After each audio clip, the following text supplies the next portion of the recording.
Et à 22h18 sur Europe 1, c'est l'heure de retrouver l'invité éco. Avec vous, Emmanuel Dutheil, vous recevez ce soir le directeur général de Oui SNCF. Bonsoir Alexandre Virossa. Bonsoir Emmanuel Dutheil. Merci d'avoir accepté notre invitation. Vous êtes le nouveau directeur général de Oui SNCF. Alors pour ceux qui ne le sauraient pas encore, c'est l'application qui permet d'acheter des billets via la SNCF, l'ancien voyagesncf.com.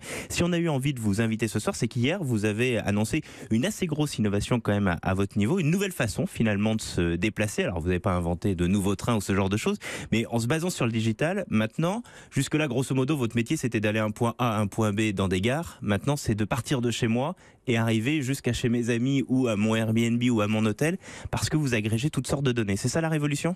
Tout à fait, Emmanuel. En fait, il y a l'application Oui SNCF que vous avez évoquée, puis on a une autre application qui est l'application SNCF, qui est celle des déplacements du quotidien. Et fin octobre, cette application va s'enrichir de tout un tas de choses et elle va continuer de s'enrichir jusqu'à la fin de l'année, au courant 2019. Il y a plusieurs choses qui vont changer.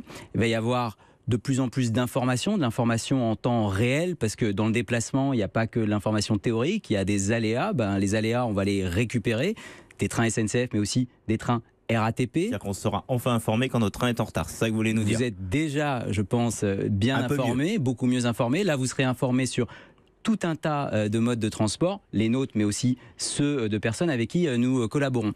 Et puis, cette application, ce qui est intéressant, c'est que plus vous l'utilisez, plus elle va vous ressembler, elle va apprendre des choses. C'est ça qui est très intéressant, c'est-à-dire que par exemple, on va prendre un exemple, ma famille vit à Nantes, donc je prends régulièrement le train Gare Montparnasse pour faire un Paris-Nantes, donc l'application va savoir que je prends régulièrement la ligne 1 pour aller à Paris-Montparnasse et du coup, elle saura me dire, là peut-être qu'aujourd'hui le bus est plus rapide par rapport à vos habitudes de circulation. Exactement, elle repérera cette habitude. Ensuite, elle repérera quel train vous avez l'habitude de prendre, elle repérera par quelle gare vous avez l'habitude de passer, c'est exactement ça. C'est une sorte de sixième sens de la mobilité. Au début de l'année 2019, en région, on fera la même chose. Quand il y aura un problème de bus, là, on proposera un TER. Si j'habite à Nice, si j'habite à Nantes ou ce genre de choses, grâce aux entreprises avec lesquelles vous êtes partenaire, notamment Keolis, qui est une des filiales de la SNCF et qui a des réseaux de bus, de tramways, etc., on sera également informé de son bus, de son métro, quelle que soit la ville dans laquelle on est. Tout à fait. C'est la deuxième grande force de cette application.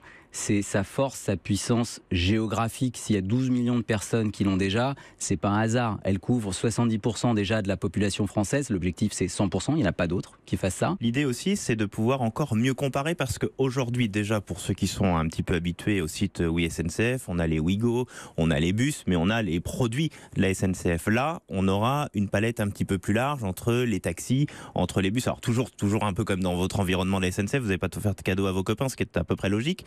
Mais malgré tout, on en saura un petit peu plus sur les différents moyens de déplacement. En fait, on va s'ouvrir parce que nos clients, ils utilisent plusieurs modes de transport.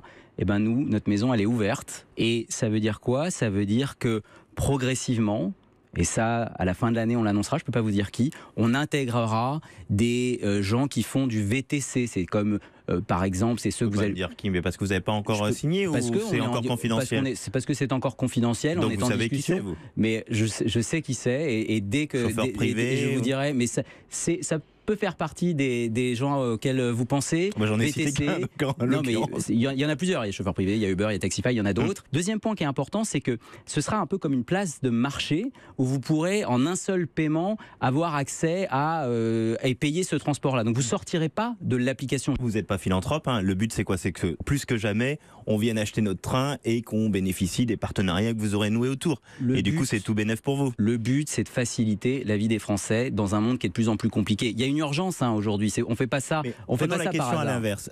L'idée aussi, c'est qu'aujourd'hui, on n'a jamais eu autant de moyens de se déplacer. Que ce soit les bus, que ce soit les VTC comme vous citiez, que ce soit le covoiturage, etc., etc. On n'a jamais eu autant de moyens, la concurrence également de l'avion.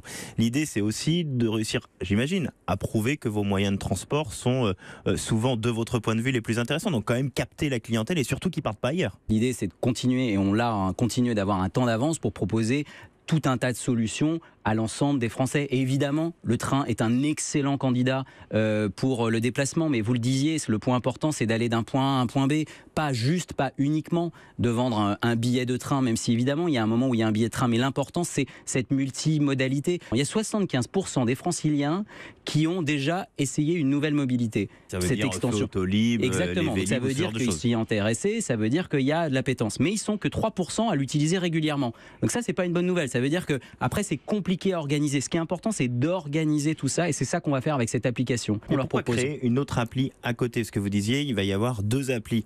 Pourquoi pas en avoir une seule? C'est pas. Alors l'application, il y a cette application SNCF, elle existe déjà, donc c'est pas une autre application, c'est l'enrichissement d'une autre application. Oui, SNCF, c'est la vente de billets longue distance, grande vitesse. 5 fois par an en moyenne. L'application SNCF, c'est vraiment l'application des mobilités du quotidien. C'est l'application pour aller de chez soi au travail, du travail à un autre rendez-vous, etc. Donc c'est pas du tout les mêmes usages. C'est une application qui est utilisée tous les jours par tout le monde. Il y a quelques jours, vous avez ouvert les ventes pour Noël. C'est toujours une période extrêmement importante. Je crois même que c'est le pic de l'année de vente et d'achat de billets de train. On est sur un record par rapport encore à l'année dernière ? On est sur un record par rapport à l'année dernière. Les chiffres sont très positifs, sont des chiffres importants. On est en progression de combien ? On est en progression de 10%. Et là, je suis sûr que beaucoup de nos auditeurs qui ont déjà réservé leur billet de train disent pareil, même inflation sur le prix de mes billets. La question de la période de Noël, c'est une question qui est liée à une période très complexe parce que tout le monde se concentre sur ses ventes. En particulier, cette année, Noël tombe un mardi.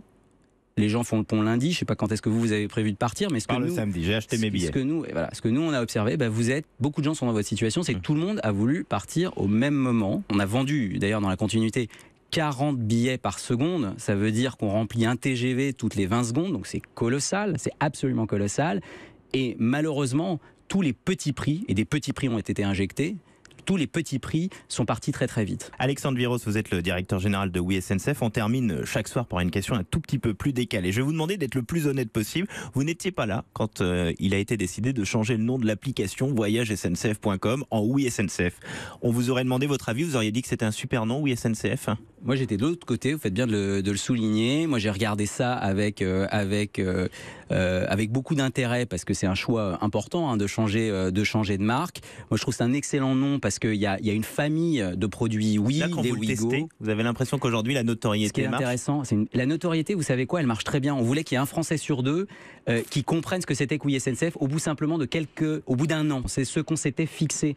Et ben la bonne nouvelle, c'est que non seulement on est au-delà de ce chiffre, mais on en avance sur ce chiffre. Donc ça marche très bien. Eh ben merci d'être passé ce soir par les studios d'Europe 1. Alexandre Viros, le directeur général donc de Oui SNCF. On se retrouve demain, 22h20.